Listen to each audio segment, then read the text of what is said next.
اليوم يئس الذين كفروا من دينكم فلا تخشوهم واخشون اليوم أكملت لكم دينكم وأتممت عليكم نعمتي ورضيت لكم الإسلام دينا. بسم اللہ الرحمن الرحیم الحمد للہ رب العالمین وصلی اللہ علی محمد وآلہ الطاہرین ولعنۃ اللہ علی اعدائہم اجمعین الی قیام یوم الدین. وقال سبحانہ وتعالی ان مثل عیسی عند اللہ کمثل آدم خلقہ من تراب ثم قال له کن فیکن الحق من ربک فلا تکن من الممترین. فمن حاجاك فيه من بعد ما جاءك من العلم فقل تعالوا ندعو أبناءنا وأبناءكم ونساءنا ونساءكم وأنفسنا وأنفسكم ثم نبتهل فنجعل لعنة الله على الكاذبين. خداوند تبارک و تعالیٰ کا ارشاد ہے ان مثل عیسی عند اللہ کمثل آدم خلقہ من تراب، کہ اللہ کے نزدیک عیسیٰ کی مثال آدم جیسی ہے اور آدم کو مٹی سے خلق کیا گیا. الحق من ربک فلا تکن من الممترین، حق اللہ کی جانب سے آ گیا، اب شک نہ کرو. فمن حاجاک فیہ من بعد ما جاءک من العلم، اور جو علم آنے کے بعد، آگاہی آنے کے بعد بھی بحث کرے، جدل کرے اور حق کا انکار کرے، فقل تعالوا، تو اے میرے حبیب کہہ دو، فقل تعالوا ندعو ابناءنا وابناءکم، اے میرے حبیب کہہ دو کہ تم اپنے بیٹوں کو لاؤ، ہم اپنے بیٹوں کو لائیں، ونساءنا ونساءکم، تم اپنی خواتین کو لاؤ، ہم اپنی خواتین کو لائیں، وانفسنا وانفسکم، تم اپنی جانوں کو لاؤ، ہم اپنی جانوں کو لائیں، ثم نبتہل فنجعل لعنۃ اللہ علی الکاذبین، پھر ہم مباہلہ کریں اور جھوٹوں پر خداوند تبارک و تعالیٰ کی لعنت بھیجیں.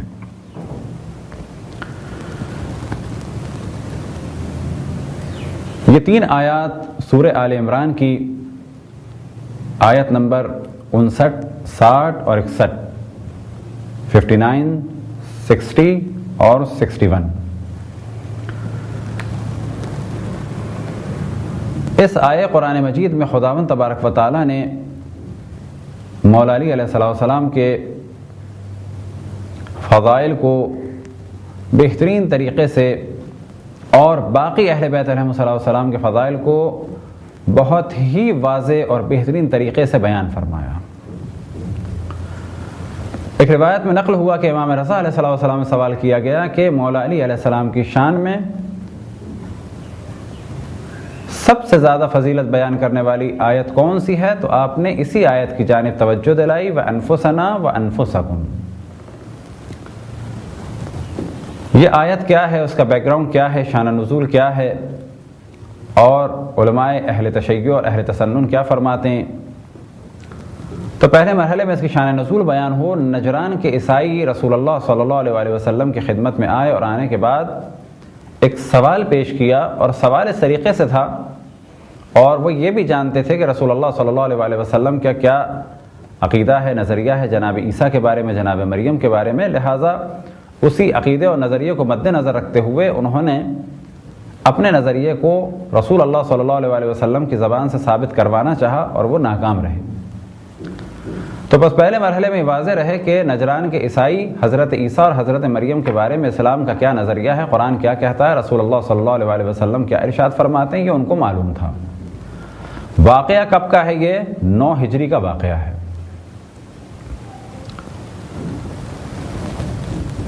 سوال کیا تھا؟ سوال ان کا یہ تھا کہ کوئی بھی بچہ بغیر باپ کے پیدا نہیں ہو سکتا، اور اگر وہ پیدا ہو جائے تو فقط 2 صورتیں ہیں، یا یہ کہ وہ ناجائز ہے، اور جناب عیسیٰ علیہ السلام کے بارے میں تو یہ آپ تصور نہیں کر سکتے، بس دوسری صورت یہ کہ وہ اللہ کا بیٹا ہو. تو وہ در حقیقت ان 2 نظریات میں سے ایک کو ثابت کرنا چاہتے تھے، اور نظریہ کون سا تھا؟ کہ معاذ اللہ جناب عیسیٰ اللہ سبحانہ و تعالیٰ کے فرزند ہیں. وجہ کیا تھی؟ کہ وہ جانتے تھے کہ رسول اللہ جناب عیسیٰ کو نبی اللہ مانتے ہیں، جناب مریم کو عذرا اور بطول مانتے ہیں، پاک اور پاکیزہ مانتے ہیں. بس یہ کیسے ممکن ہے کہ وہ گناہ کی نسبت دیں گے جناب مریم کو، اور یہ کیسے ممکن ہے کہ وہ جناب عیسیٰ کو گناہ کی اولاد کہیں گے؟ پس وہ دوسری بات ثابت ہو جائے گی۔ دوسری بات کون سی؟ یعنی جناب عیسیٰ اللہ سبحانہ و تعالیٰ کے معاذ اللہ فرزند ہیں۔ یہ تھا ان کا اصل ہدف، لہذا وہ آئے رسول اللہ صلی اللہ علیہ وسلم کی خدمت میں، اور آنے کے بعد یہ سوال پیش کیا۔ اللہ سبحانہ و تعالیٰ کی جانب سے وحی نازل ہوئی، ان مثل عیسیٰ عند اللہ کمثل آدم خلقہ من تراب ثم قال له کن فیکن، کہ اللہ کے نزدیک عیسیٰ کی مثال آدم جیسی ہے، اور انہیں مٹی سے خلق کیا اور کہا کن فیکن۔ اس مختصر سی آیت میں یہ جواب دے دیا گیا کہ جس طرح سے جناب آدم کو بغیر ماں باپ کے اللہ سبحانہ و تعالیٰ خلق کر سکتا ہے، بالکل ایسے ہی جناب عیسیٰ کو بھی خلق کر سکتا ہے۔ بس جناب عیسیٰ کی مثال ایسی ہی جیسے کہ جناب آدم کی، بلکہ جناب آدم میں اور زیادہ خصوصیات تھی۔ وہ کیا خصوصیت؟ کہ ایک ماں سے ایک بچے کا پیدا ہونا پھر بھی آسان ہے بنسبت اس کے کہ بغیر ماں اور بغیر باپ کے ایک بچے کو پیدا کیا جائے۔ اور ساتھ ہی یہ جواب عیسائیوں کو اس آیت میں دیا گیا کہ اگر حضرت آدم کے کئی ہزار سال کے بعد پیدا ہونے والے بغیر باپ سے حضرت عیسیٰ کو اللہ کا بیٹا کہنا صحیح مان لیا جائے تو اس روئے زمین پر جناب آدم علیہ السلام کے جو اس سلسلے کے پہلے حضرت آدم ہیں، پہلے انسان ہیں، وہ بغیر ماں باپ کے پیدا ہوئے۔ اگر بغیر باپ کے پیدا ہونے والا یہ حق رکھتا ہے کہ اسے اللہ کا بیٹا کہا جائے، تو پس بغیر ماں باپ کے جو پیدا ہوا وہ زیادہ حق رکھتا ہے عیسائی نظریات کے مطابق کہ انہیں اللہ کا بیٹا کہا جائے۔ لہذا اگر عیسائی یہ سمجھتے ہیں کہ جناب عیسیٰ کو اللہ کا بیٹا کہا جائے تو جناب عیسیٰ سے زیادہ حق حضرت آدم اور حضرت حوا علیہم السلام رکھتے ہیں کہ حضرت آدم کو بیٹا کہا جائے، حضرت حوا کو بیٹی کہا جائے، لیکن وہ ایسا نہیں کہتے۔ تو یہ تو تھا اس مختصر سی آیت سے یہ تفصیلی جواب، اور پھر آپ اللہ سبحانہ و تعالیٰ نے واضح پیغام دیا کہ اگر یہ نہیں مانتے، حق آنے کے بعد بھی اقرار نہیں کرتے تو کیا کرو؟ فَقُلْ تَعَالَوْا نَدْعُوا أَبْنَاءَنَا وَأَبْنَاءَكُمْ وَنِسَاءَنَا وَنِسَاءَكُمْ وَأَنفُسَنَا وَأَنفُسَكُمْ ثُمَّ نَبْتَهِلْ فَنَجْعَلْ لَعْنَةَ اللَّهِ عَلَى الْكَاذِبِينَ۔ تو یہ تفصیل سے آیات آئیں، لیکن جو ہمارا اس وقت موضوع ہے کہ مباہلے کو بیان کر دیا، الحق من ربک فلا تکن من الممترین، حق آ گیا اب شک کرنے والوں میں سے نہ ہو۔ فمن حاجاک فیہ من بعد ما جاءک من العلم، اب جو بحث کرے، جدل کرے، انکار کرے حق کو ماننے سے، فقل تعالوا ندعوا ابناءنا وابناءکم ونساءنا ونساءکم وانفسنا وانفسکم ثم نبتہل فنجعل لعنۃ اللہ علی الکاذبین۔ یہ آیت نمبر 61 در حقیقت ہمارا موضوع ہے کہ اللہ سبحانہ و تعالیٰ نے جب عیسائیوں نے نظریات کو نہیں مانا، دلائل کا انکار کر دیا، اور اس کے بعد بھی وہ قانع ہونے کو تیار نہیں تھے، تو جناب رسالت مآب صلی اللہ علیہ وسلم کو اللہ سبحانہ و تعالیٰ نے حکم دیا، فقل تعالوا، تم آؤ، فقل تعالوا ندعو ابناءنا وابناءکم، آؤ اور اپنے بیٹوں کو لاؤ، ہم اپنے بیٹوں کو لائیں، تم اپنی خواتین کو لاؤ، ہم اپنی خواتین کو لائیں، تم اپنے نفسوں کو، جانوں کو لاؤ، ہم اپنے نفسوں کو اور جانوں کو لائیں۔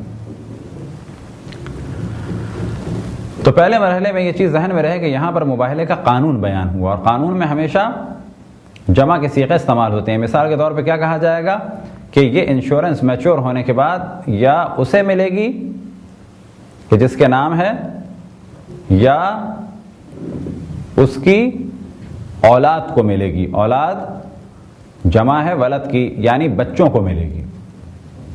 بس قانون بناتے وقت کہا جائے گا کہ یہ اسے یا اس کے بیوی بچوں کو ملے گی، لیکن ممکن ہے کہ جو فرد مرے اس کی بیوی نہ ہو، بچے بھی نہ ہوں، فقط ایک بچہ ہو، تو کہا جائے گا صحیح ہے، قانون بناتے وقت جمع کا صیغہ استعمال ہوا۔ لیکن اگر کہیں پر بچے نہیں ہوں گے تو یہ نہیں کہا جائے گا کہ ابھی انشورنس بچوں کو ملے گی، اور کیونکہ اب آپ کے پاس بچے نہیں ہیں تو لہذا ایک بچے کو نہیں ملے گی۔ کہا جائے گا ہاں زیادہ ہوتے تو بچوں کو ملتی، اور جب نہیں ہے تو ایک کو ملے گی۔ تو پہلے اس مرحلے کی جانب توجہ رہے کہ اللہ سبحانہ و تعالیٰ نے یہاں پر صیغے جمع کے استعمال کیے، فَقُلْ تَعَالَوْا نَدْعُوا أَبْنَاءَنَا وَأَبْنَاءَكُمْ، تم اپنے بیٹوں کو لاؤ، ہم اپنے بیٹوں کو لائیں، تم اپنے بیٹوں کو لاؤ، وَنِسَاءَنَا وَنِسَاءَكُمْ، ہم اپنی خواتین کو لائیں، تم اپنی خواتین کو لاؤ۔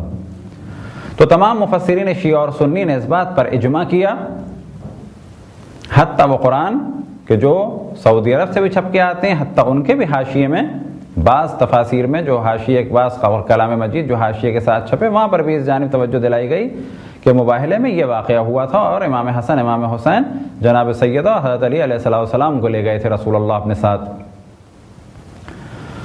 تو اب یہ توجہ رہے کہ 9ویں ہجری کا واقعہ ہے. کب کہ جب لاکھ سے زیادہ صحابی ہیں اور بہت بڑی تعداد ان کے بچوں کی اور ان کی ازواج کی اور خود رسول اللہ کی 9 ازواج ہیں. لیکن تمام مفسرین شیعہ و سنی نے اس بات پر اجماع کیا کہ رسول اللہ صلی اللہ علیہ وسلم بیٹوں کے عنوان سے فقط امام حسن اور امام حسین علیہ السلام کو لے گئے. بس اگر ان کے علاوہ کوئی ہوتے تو ضرور لے کے جاتے, اگر ان کے علاوہ کوئی نواسے ہوتے تو ان کو بھی لے کے جاتے. بس معلوم ہوا کہ نہ بیٹے تھے, اور بیٹوں کا انکار تو قرآن مجید میں ہوا کہ رسول اللہ صلی اللہ علیہ وسلم کسی بھی مرد کے والد نہیں ہیں. کس اعتبار سے؟ جسمانی اعتبار سے, کہ کوئی ان کی زوجہ سے پیدا ہوا ہو, ایسا کوئی بھی مرد نہیں ہے جو ان کا بیٹا ہو. لیکن نواسوں کو یہاں پر پھر بھی اللہ سبحانہ و تعالیٰ نے بیٹا کہا, یعنی ہے نواسے جسمانی اعتبار سے, بیٹی کے بیٹے ہیں, رشتے کے اعتبار سے صاحبزادی کے صاحبزادے ہیں, لیکن اللہ سبحانہ و تعالیٰ نے یہاں پر انہیں بیٹا کہا. اب ایک بہت بڑی تعداد اصحاب کی ہے, ان کے بچوں کی ہے, لے کے کس کو گئے رسول اللہ؟ جمع کا صیغہ ہے کہ ہم اپنے بیٹوں کو, تم اپنے بیٹوں کو. لیکن کس کو لے کے گئے رسول اللہ صلی اللہ علیہ وسلم؟ فقط امام حسن کو اور امام حسین کو. اگر ایک کا یا 2 کا ذکر ہوتا تو یہی کہا جاتا جی ان کو لے گئے تھے, اگر ہمارا ہوتا تو ہمیں بھی لے جاتے, تو بھی فضیلت اہل بیت کی ہوتی کہ جی انہی کا ذکر تھا, آپ کا نہیں تھا. لیکن یہاں پر تو گنجائش ہے, بہت ساروں کو لے جایا جا سکتا ہے, کیونکہ عربی میں ایک مفرد ہوتا ہے, ایک تثنیہ ہوتا ہے, ایک جمع ہوتا ہے. مفرد یعنی مثال کے طور پہ رجل ایک مرد, رجلان 2 مرد, رجال 3 یا 3 سے زیادہ. بس عربی میں ایک مفرد ہوتا ہے جو 1 کے لیے, ایک تثنیہ ہوتا ہے جو 2 کے لیے, ایک جمع ہوتا ہے جو کم سے کم 3 اور زیادہ سے زیادہ جتنے بھی ہوں. ابنانا جمع کا صیغہ ہے جو کم سے کم 3 اور ان سے زیادہ پہ منطبق ہوتا ہے. لیکن یہاں پر رسول اللہ صلی اللہ علیہ وسلم نے اپنے عمل سے ثابت کر دیا کہ اس امت میں میرے بیٹے کہلانے کے لائق کوئی بھی نہیں ہے سوائے امام حسن کے اور امام حسین کے. لہذا فقط 2 افراد کو بیٹوں کے عنوان سے لے گئے, ایک امام حسن کو, ایک امام حسین کو. اگلے مرحلے میں حکم ہوا وَنِسَاءَنَا وَنِسَاءَكُمْ, اور یہ آیت اور اس کا خصوصاً یہ حصہ بہت زیادہ لطیف اور ظریف ہے. یہاں پر حکم ہوا وَنِسَاءَنَا وَنِسَاءَكُمْ. اگر ہوتا وَبَنَاتِنَا وَبَنَاتِكُمْ تو لوگ کہتے کہ ازواج کا ذکر نہیں تھا, لہذا رسول اللہ بیٹیوں کو لے گئے کیونکہ بیٹیوں کا کہا. لیکن اگر ازواج کو کہا ہوتا تو ازواج ضرور جاتی. لیکن اللہ سبحانہ و تعالیٰ نے نہ تو یہاں پر یہ کہا وَبَنَاتِنَا وَبَنَاتِكُمْ, نہ یہ کہا کہ وَأَزْوَاجَنَا وَأَزْوَاجُكُمْ, وَأَزْوَاجَنَا وَأَزْوَاجُكُمْ یہ بھی نہیں کہا, بلکہ کیا کہا وَنِسَاءَنَا وَنِسَاءَكُمْ.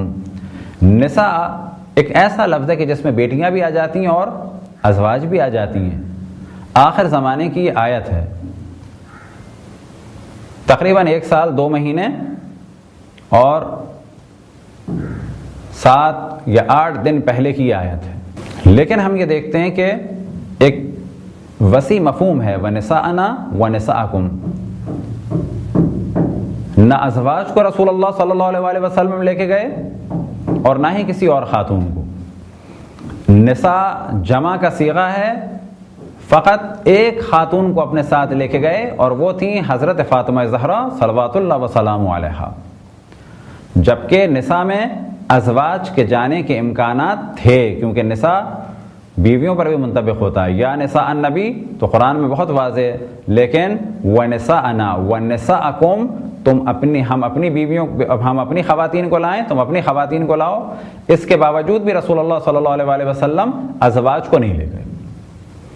اگلے مرحلے میں وَأَنفُسَنَا وَأَنفُسَكُمْ, نفس کی جگہ انفس, جمع کیا ہے انفس. لیکن رسول اللہ صلی اللہ علیہ وسلم کتنوں کو لے گئے؟ صرف 1 کو, نہ 2 کو نہ 3 کو. اب یہ 1 سال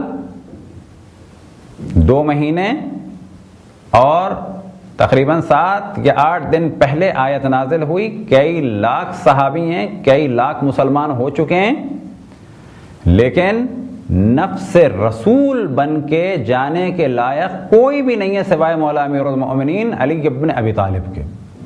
لہذا نفس رسول بن کے, عام طور پہ انفس کا ترجمہ نفس کر دیا جاتا ہے, یہ بھی صحیح ہے لیکن در حقیقت ترجمہ نہیں ہے.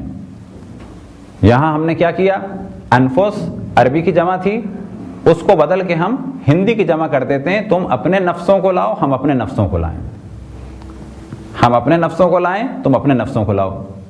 بس معلوم ہوا نفس کو جمع کر دیا واو اور نون کے ساتھ. وہاں پہ کس صورت میں تھا, انفس تھا. لیکن اگر ترجمہ کیا جائے پورا تو زیادہ مناسب ترجمہ یہ ہوگا تم اپنی جانوں کو لاؤ. یعنی مولا امیر المؤمنین جان رسول اللہ, جمع کا صیغہ لیکن ایک کو لے کے جا رہے ہیں. لاکھ سے زیادہ صحابی لیکن نفس رسول فقط ایک. بس معلوم ہوا کہ یہ 4 ہستیاں رسول اللہ کے ساتھ گئیں. یہ کل ملائے کتنے ہو گئے, 5. آگے رسول اللہ صلی اللہ علیہ وآلہ وسلم, ان کے پیچھے حضرت فاطمہ زہرا سلام اللہ علیہا, ایک جانب امام حسن علیہ السلام, ایک جانب امام حسین علیہ السلام, اور جناب سیدہ سلام اللہ علیہ کے پیچھے مولا امیر المؤمنین علی ابن ابی طالب علیہ السلام. اور جب گھر سے نکلے تو رسول اللہ صلی اللہ علیہ وآلہ وسلم نے اپنی ابا ان سب پر ڈال دی کچھ دیر کے لیے. لہذا جب آپ ابا کے نیچے ہیں تو پنجتن پاک علیہ السلام کے لیے ایک لفظ جملہ استعمال ہوتا ہے, آل ابا. اور جب آپ کسا کے نیچے ہیں تو کہا جاتا ہے اصحاب کسا.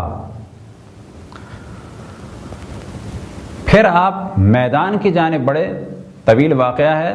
جب دیکھا عیسائی راہبوں نے, پہلے وہ کہہ چکے تھے کہ اگر یہ اپنے لشکر کے ساتھ اصحاب کے ساتھ آئیں تو سمجھ لینا کہ یہ وہ نبی نہیں ہیں, اور اگر فقط اپنے گھر والوں کے ساتھ آئیں تو سمجھ لینا کہ یہ وہی نبی ہیں. واقعہ طویل ہے. جو آیا تھا وہ جانتا تھا, اور وہ اپنے بھائی سے پہلے بھی کہہ چکا تھا کہ یہی وہ نبی ہے, لیکن اس کے باوجود وہ ایمان لانے کو تیار نہیں تھا. چھوٹا بھائی بعد میں ایمان لے آیا تھا. واقعہ طویل ہے. لیکن اس آیت سے مولا علی علیہ السلام کی عظمت مخصوصاً, اور بعد میں جناب سیدہ اور امام حسن امام حسین علیہ السلام کے فضائل بہت ہی بہترین طریقے سے واضح ہو جاتے ہیں کہ اگر ابنائے رسول اللہ کوئی ہے تو امام حسن امام حسین. نساء نبی میں اگر کوئی ہے اس قابل کہ جا سکے مباہلے میں تو فقط جناب سیدہ, کیونکہ معاملہ فقط جانے کا نہیں تھا. معاملہ یہ تھا کہ بعد میں کیا کرنا ہے, ثم نبتہل, مباہلہ کرنا ہے. فنجعل لعنت اللہ علی الکاذبین, جھوٹوں پہ خدا کی لعنت ہو. فقط وہ جا سکتے تھے کہ جنہوں نے نہ پہلے کبھی جھوٹ بولا ہو اور نہ بعد میں کبھی جھوٹ بولنے کا امکان ہو, اور یہ ہستیاں اس وقت فقط 5 تھیں.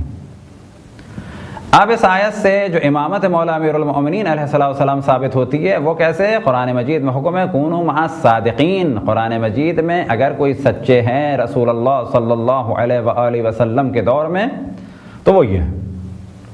اور کس طریقے سے ثابت ہوگی کہ بعد رسول اللہ اگر سوال کیا جائے کہ کچھ افراد ہیں اور ان میں سے ایک وہ ہے کہ جس سے کبھی بھی جھوٹ صادر نہیں ہوا, جس نے کبھی بھی جھوٹ نہیں بولا, اور قرآن کی گواہی ہے وہ کبھی جھوٹ بولے گا بھی نہیں, وہ بہتر ہے جانشینی رسول اللہ کے لیے یا اس کا غیر؟ تو عقل کہتی ہے وہ بہتر ہے.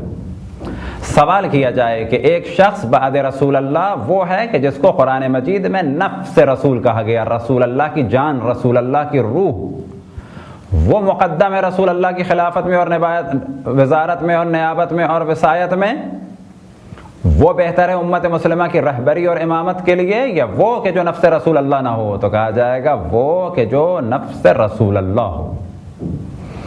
پس سب سے بہترین آیت اور حقیقت یہ ہے کہ اگر قرآن مجید میں اس کے علاوہ کوئی بھی آیت نہ ہوتی تو مولا علی امیر المؤمنین علی ابن ابی طالب علیہ السلام کے لیے کافی تھی یہی ایک آیت کہ وہ نفس رسول ہیں.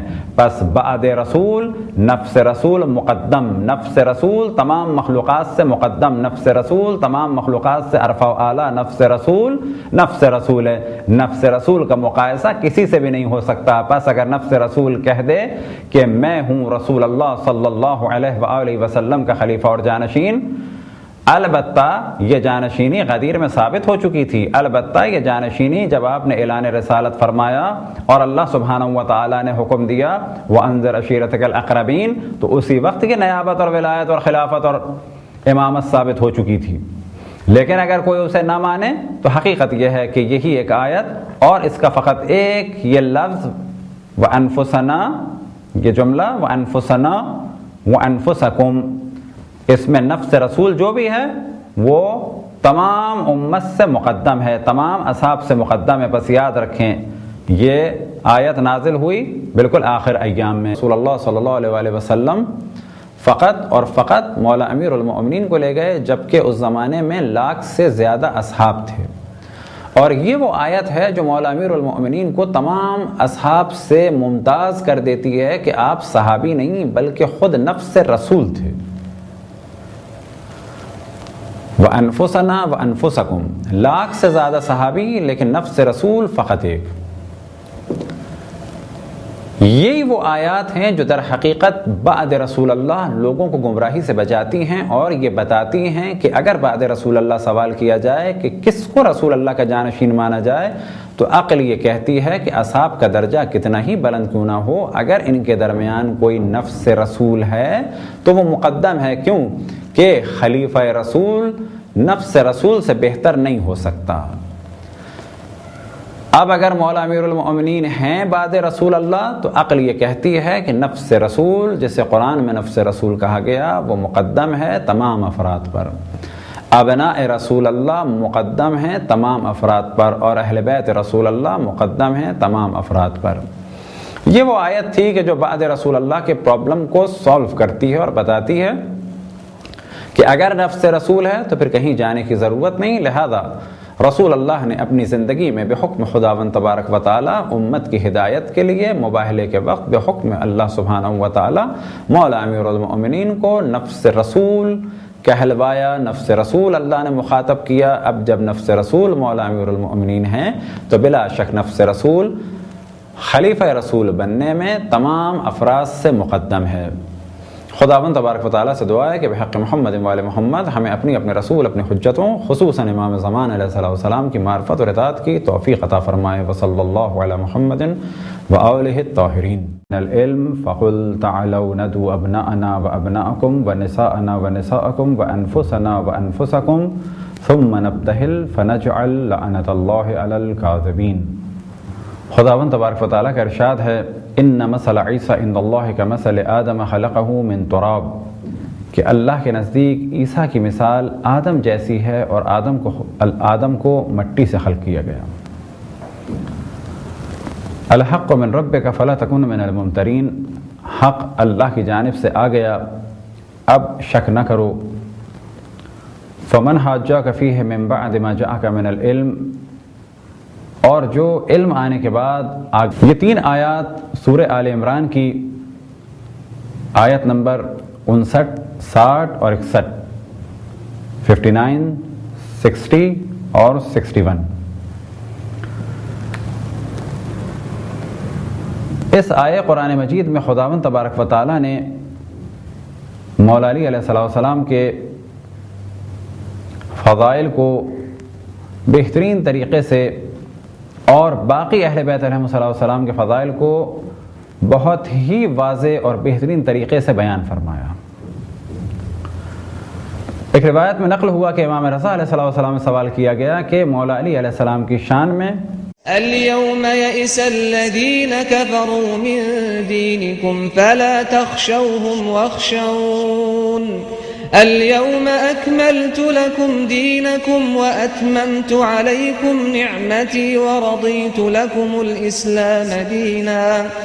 بسم اللہ الرحمن الرحیم، الحمد للہ رب العالمین وصلی اللہ علی محمد وآلہ الطاہرین ولعنت اللہ علی اعدائہم اجمعین الی قیام یوم الدین۔ وقال سبحانہ وتعالی ان مثل عیسیٰ عند اللہ کمثل آدم خلقہ من تراب ثم قال له کن فیکن الحق من ربک فلا تکن من الممترین۔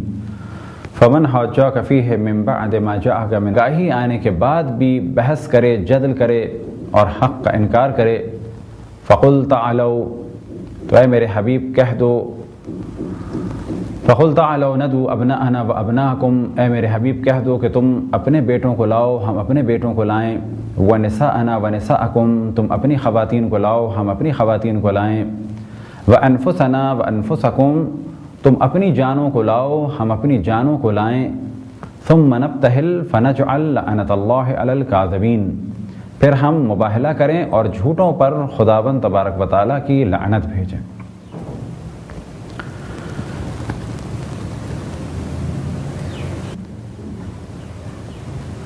سب سے زیادہ فضیلت بیان کرنے والی آیت کون سی ہے؟ تو آپ نے اسی آیت کی جانب توجہ دلائی، وَأَنفُسَنَا وَأَنفُسَكُمْ۔ یہ آیت کیا ہے، اس کا بیک گراؤنڈ کیا ہے، شان نزول کیا ہے، اور علماء اہل تشیع اور اہل تسنن کیا فرماتے ہیں؟ تو پہلے مرحلے میں اس کی شان نزول بیان ہو، نجران کے عیسائی رسول اللہ صلی اللہ علیہ وسلم کی خدمت میں آئے، اور آنے کے بعد ایک سوال پیش کیا، اور سوال اس طریقے سے تھا، اور وہ یہ بھی جانتے تھے کہ رسول اللہ صلی اللہ علیہ وسلم کا کیا عقیدہ ہے، نظریہ ہے جناب عیسیٰ کے بارے میں، جناب مریم کے بارے میں، لہٰذا اسی عقیدے اور نظریے